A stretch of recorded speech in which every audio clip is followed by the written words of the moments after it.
Yeah, evidence. Still drinking. And then, I think you might have one. Howdy, howdy, howdy. That works. Got Terry at the sink not eating. Oh, I can. And he is done for, and he is beautiful. Look at the eye guard. He is. That's a beautiful animal, Steve. Real good. He's got good mass. Good mass up through all these points. Symmetrical. Put him down. You did. You can learn more about the Heaton Ranch and hunting world-class mule deer from these videos. Utah Velvet and Muley Magic. These videos... Classic car, home of the certified car nut. We're just outside Nashville in Hendersonville, Tennessee, as guests of the Yanko Reunion and our small but unique annual event. Joining me now is Tom Clary, the organizer of this event and the founder of the Yanko Club of America. Is that right? Hi, Jackie. Nice noise. I know. It just started making it. Ours was doing that. So virtually eliminate.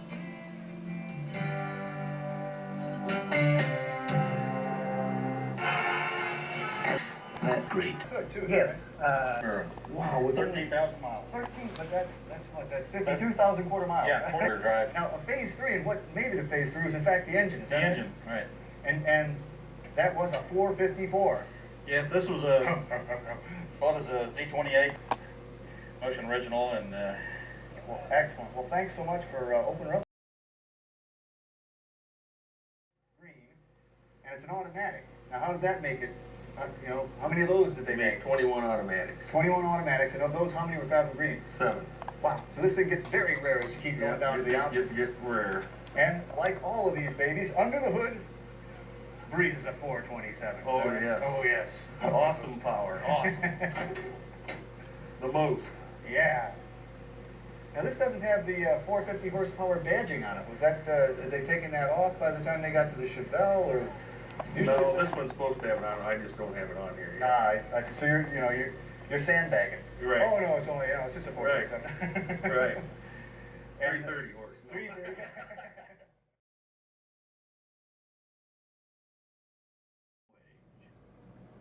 In 1932, Henry Ford yet again made something only the wealthy enjoyed. In part because they pretty much had the 1932 model complete with a 4-cylinder engine in the can, and they actually produced both 4-cylinder Fords in 1932 and V8s. This engine went from a laboratory experiment to production engine in 4 months. So they're going to be they're effectively using the customers as test drivers. The cylinders and the crankshaft and camshaft. They did have an oil consumption problem, and they actually recalled the first fuel pumps. There's at least 3 varieties of 32 fuel.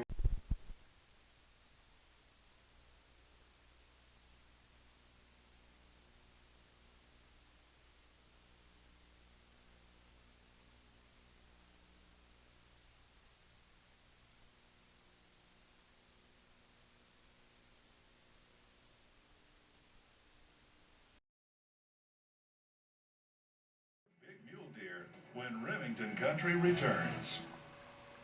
Regarded by many as the best competitive shooter in the world today, Doug Koenig tends to let his actions speak louder than his words.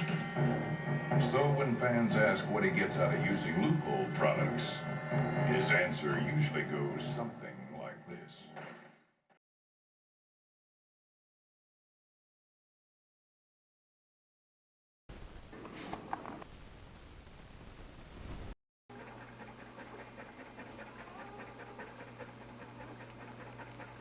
Okay, there's 3 already.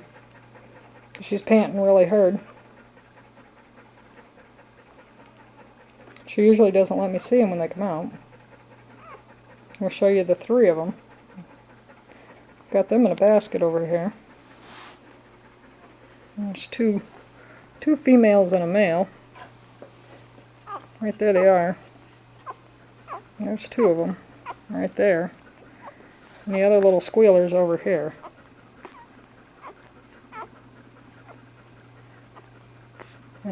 She'll be ready to have another one here pretty soon. You can tell by the way she's acting. It's taken about an hour to have 3 of them so far.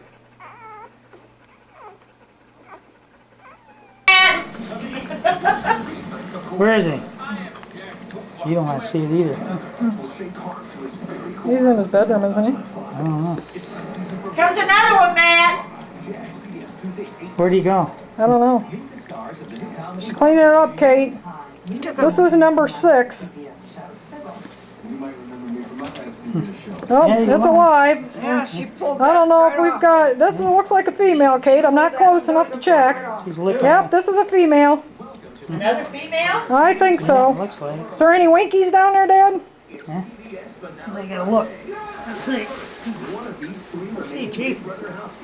Underneath the. She'll let you reach in there. No, it's a male. You sure there's a winky? If it's a male, we got 3 and 3. No, it's a female. It's a female.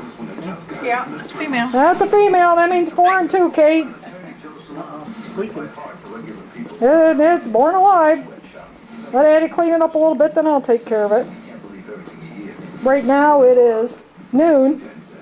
This is puppy number 6. Boy, the last 3 have come fast. The last 3 have come like within the last 20-25 minutes. Hey, Matt, you missed it. Here's another one right here. You got millions of them now. Okay, Kate. There's 6 of them right there. But we think there's at least one more. Fine, you gotta roll over so you can get a hold of your titty. There's no already neither. Taping them, Tim? Yeah, Trying to. Come on. they're so cute, Kate. Wait till you come home. I can just hear her. That's not fair. You should have came and got me. Why didn't you come get me? Come on, roll over. The buck up there is at least a 4-point. Might be the 4-point that we saw, but I can't get him. Is he coming in there right now? I don't know where he's at. We kind of spooked him away. Be coming out the other side. You see the one I got behind my house. How big is he? But it was the first buck up there. It was that 4 that we saw down the valley. But I can't catch him. I just happened to look up and I seen that sucker in it. Oh, Mom, you're so beautiful. Yeah. Right now we have 3 boys and 6 girls. Will you turn that off? I said turn it off. And now on standby. She's in the living room floor. Here she goes, having good directions. Well, no, she had 2 up there. From the sideline. They got one out of the birth canal when they put her in a cage and just kind of left her alone. She had 2 there, and they gave her 3 shots at the Pitocin. Well, it was stuck in the birth canal. It was all dry. Another contraction. Dislocated And then watch as the mother has her baby. Watch as she cares for them. So she had 2 up there, and he said that she I'm gonna be on the Discovery Channel, my girl. She wasn't paying attention to her babies up there because she was more worried about getting out of that cage and yeah, she was nervous up there. So when she came home, she was found her babies again. They were all squawking and squeaking. Yeah, they're up here. Yeah, that's because we're trying to keep a low tone. Except for Matt, every once in a while, it gets kind of wild. Yeah. Now he's driving the bus. He drove the football players to St. Mary's tonight. Ribs has been here coaching all Number along. 13 reaches for the pasta. She goes in with the left hook, with the right hook. There she goes. Staring, staring, staring. She's staring more. She sets the spoon down. Starts walking to the left. Oh, she cuts back to the right. Oh, there she goes. In the plant. Just well, and he says, We're out of bounds now. He says, "Oh, probably Bert would beat me up then." And outside we can see the architect school forming. Yeah, he said you'd probably beat him up then. Number 13 opens the door. She goes in. She finds an opening. Yeah.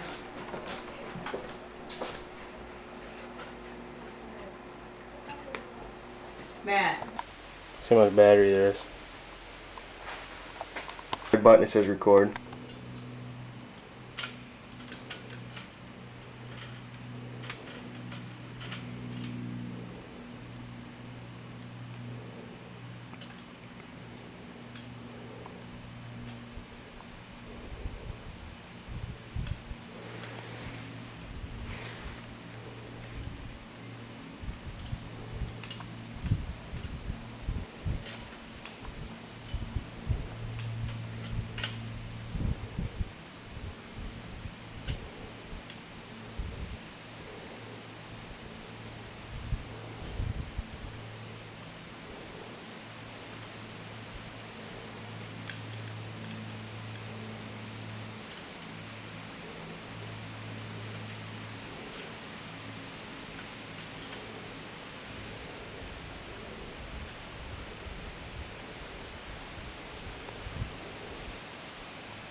Is that what there is? Yeah, I measured it. 19. Well, there's my antifreeze net on the picnic table. 6. That's 18 right there. It's at least 18. There it is. There's the ugly thing in the truck. This is about the only pictures you're going to get of it too, because it's going to get cut up next.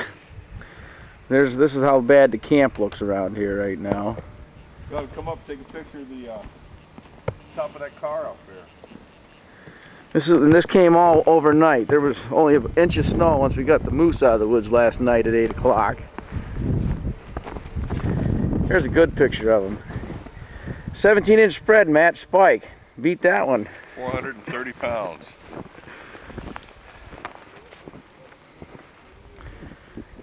There's that there.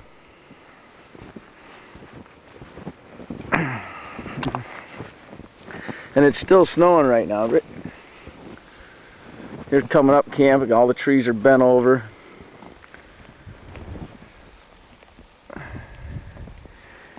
Here's what he looks like from here. Here's the other camp. That steel roof works good though. That slid all day long up there.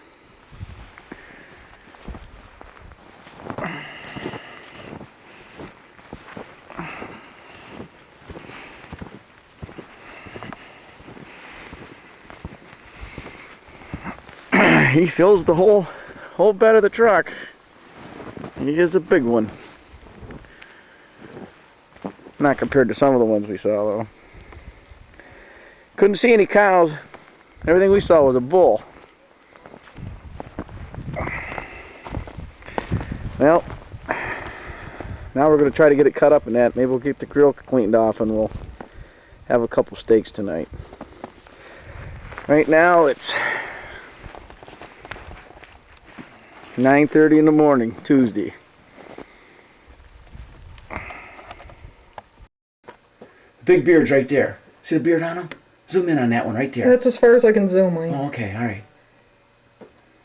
How many do you think there are? There should be 7. Well, I see 2 really good ones right here. I didn't get There's a picture. some behind the trees yet. I had to go dump that son of a bitch. It's not turkey season, Dad.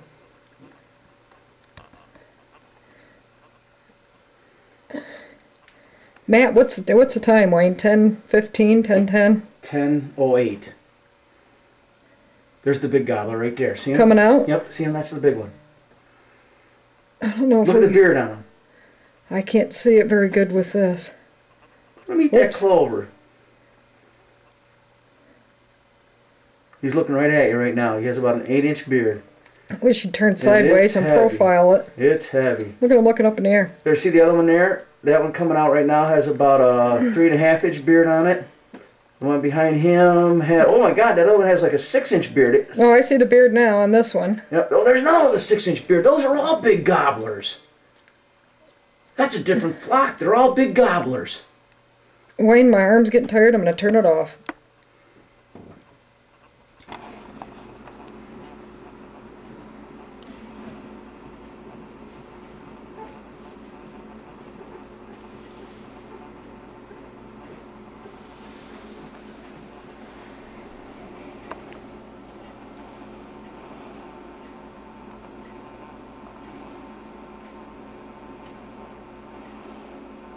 Every one of these turkeys has a 6 to 8-inch beard.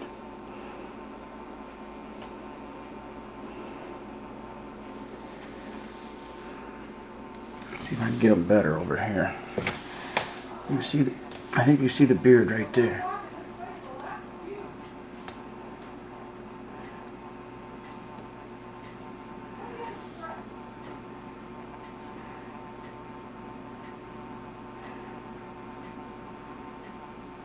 See the beard hanging down on them? They all have 6 or 8-inch beards.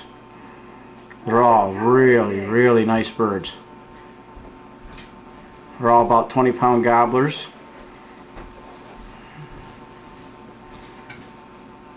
That one there in the front was huge. Get a better view in our bedroom. Right now for all. It's hard to hold this camera. Yeah, it is. You got a profile of one of the beards. Look at him. Look at him stand up there. There's his beard. Now you can see his beard really, really good right there. They're huge. I've never seen a bird that big. Look at the sunshine on him.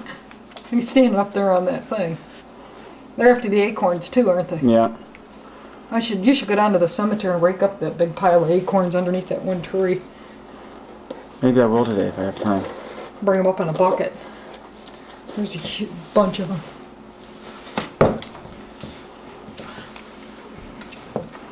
Look at the beard on those birds. Look at the beard on that bird. Look at how big the bird is. That's what's like shocking me. Oh, guess who's coming?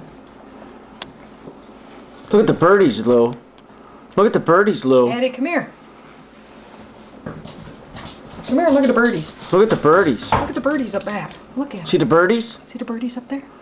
Look at the size of the birdies, See Lou. the birdies up there? There are 4 of them in Look there. at how big the birdies I are. have to get all 4 of them in the picture. Right there, right there. I got all 4 of them right now. Addie, up there. All 4 gobblers, 6 to 8 inch beards at least. See the birdies up there? They go, I'd say, You see them? Look at the birdies. there's 3 18 to 20 pounders and one's well over 20 pounds. See the Beautiful, turkey beautiful turkeys. Look at them dig. Look at them digging the stump and pick up the bugs. birdies? Oh, you're getting excited. Look at them, look at them, look at them digging the stump. birdies? What a picture. I'd love to get closer, but I know I can't. You open up that door, they're gone. Look at the birds. Beautiful, beautiful turkeys. Got all 4 of them right there. Did Oh. it? And that one jumped. That one closest to us looks like the biggest one, doesn't it? Look at him lay there and take his bat. Look at him pick those bugs out of there. I didn't think they'd dig a stump up. I'll have to watch for that in the woods that they're digging stumps out. They're like a big old bear. Look at them. See the birdies, Lulu? Mommy's got to go to work, but if I go start the truck, it's going to scare them. Oh, I haven't You told called me that you Sandy. cried on the song. I'm trying here first. I did. Number 3 was crying. I'm sad.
Cars must stop at least 20 feet away from the bus so that passengers may pass safely. If you stop too close, the person might not be able to get by you. And if there are little kids getting off the bus, you can freak them out pretty easily. And if they're unpredictable and do something that you're not ready for, you could hurt them, or they could, do something to your car. So make sure that you give them enough space so they may do what they want to.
from the curb.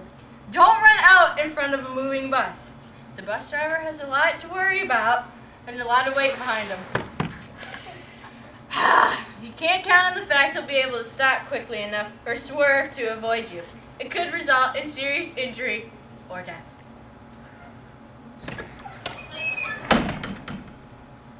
Second cat.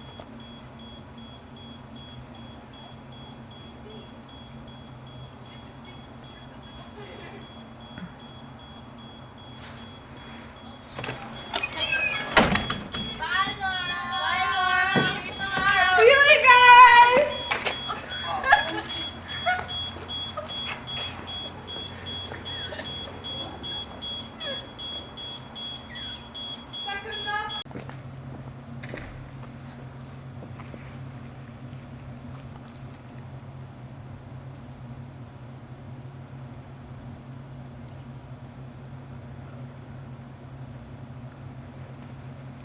Safety issue number 3 is walk around the yellow gate when crossing in front of the bus. 10 feet all the way around the bus is the danger zone.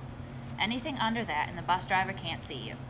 If he doesn't know you're there, he could run into you in some way, causing injury or death. By making sure to cross around the yellow gate and keep a distance of 10 feet from the bus, you ensure that you can see the bus driver. But be careful. Just because he can see you doesn't mean he will.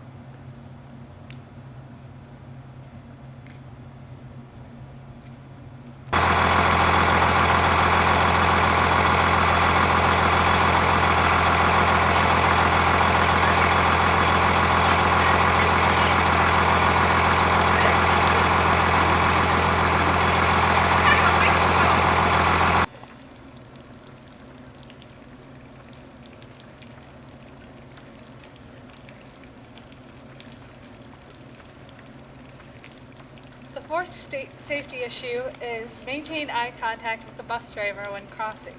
This guarantees that he sees you and that he knows where you're going. It also allows him to tell you if you need to do something like move farther out or go ahead to cross.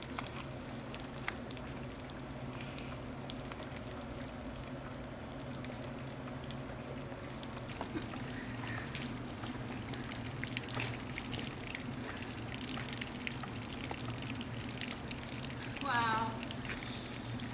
Safety rule number 5 is to listen to the bus driver at all times. He's stressing enough having all his passengers' lives in his hands. If you don't listen to directions or blatantly disobey them, who knows what could happen. The point is, if the bus driver is telling you something, he's not fully focused on the road, and the longer he isn't, the easier it is for an accident to occur. So just listen up and follow what he's saying, out of respect if nothing else. After all, he's giving you a ride home.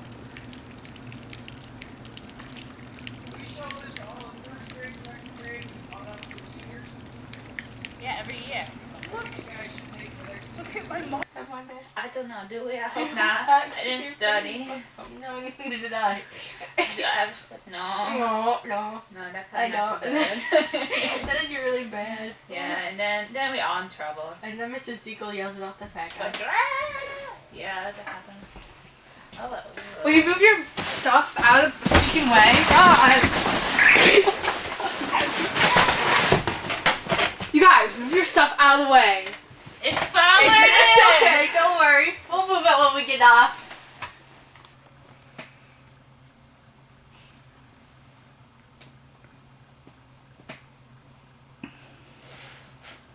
Safety issue number 6 is don't place objects in the aisle. It's a fire hazard. Yeah, let's do that one. Safety rule number 6 is don't place objects in the aisle. It's a fire hazard and it makes it hard to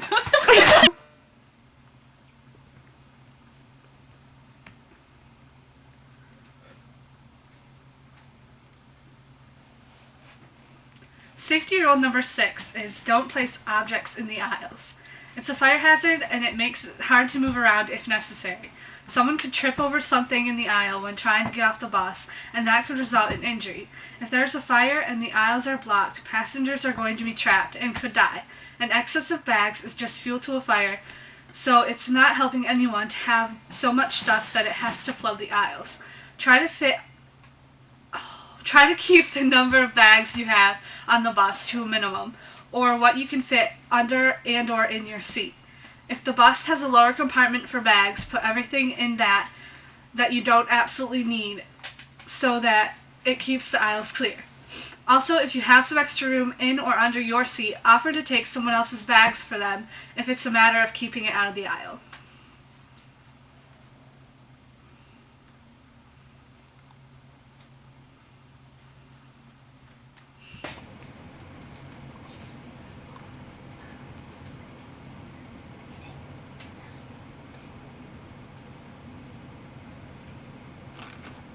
Mr. Colley, why is it important for kids to keep quiet on the bus? Well, there's a lot of things that a bus driver's thinking about while he's driving the bus. He has to watch for other traffic signals, other people walking into the road, other vehicles turning in front of him. He has to watch at railroad traffic crossing areas to make sure there's no trains coming. He has to be able to hear the train coming if it's coming. You have to be able to hear emergency vehicles coming up behind you if their lights are on and their sirens are going. So there's a lot of things you're thinking about, a lot of things you have to do. And if people are very loud and noisy on the bus, that just takes away from your thought process on what you have to do while you're driving the bus. Thank you.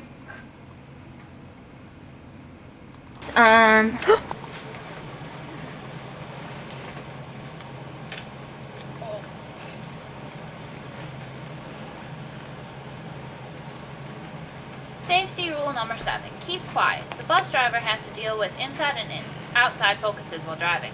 If you're being loud and overly disruptive, the bus driver may get distracted from the road. And even if you aren't being super loud, but still talking and laughing at a louder rate than normal, chances are everyone else is at that same level, and all of that together can add up to one big headache for the bus driver.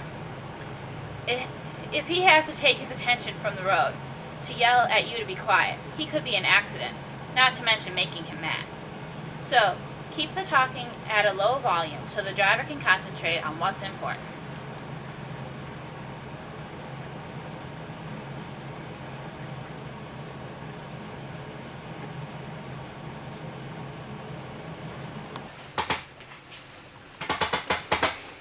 I'm the only one to get to church.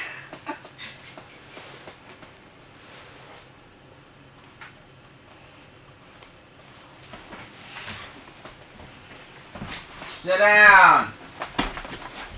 I said sit down. So you're supposed to assign seats and so you check so you can hear next to So they know who's there. Safety rule number 8 is remain seated. If it isn't necessary, don't stand up, walk around, or change seats when the bus is moving. If you're up and the bus jolts to a stop, you could literally go flying.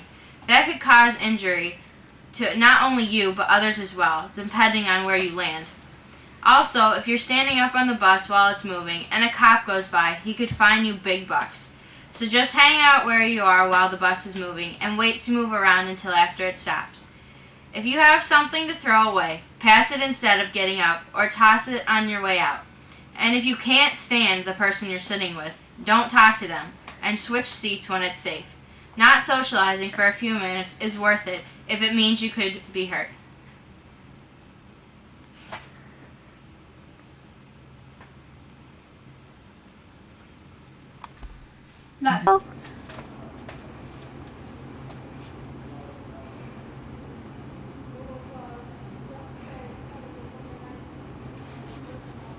Safety rule number 9 is don't hang extremities out of the bus.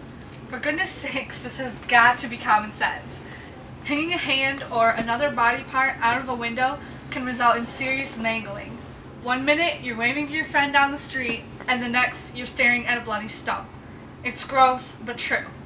Remember the newspaper article that used to be taped up in the back of the buses? A kid was decapitated because he had his head out the window and the bus went by a telephone pole. Need I say more? If you feel the need to get someone's attention, knock on the window and wave from inside. It's not the end of the world if they don't see you. It's definitely better to get home in one piece than get one of your friends to wave at the bus.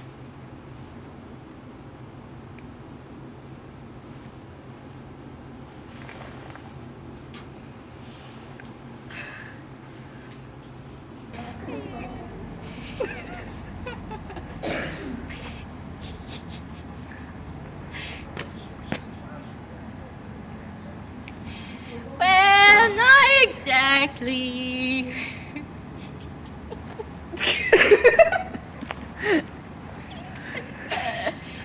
I get to see a copy of this when it's all done? Sure. I want it. I want it.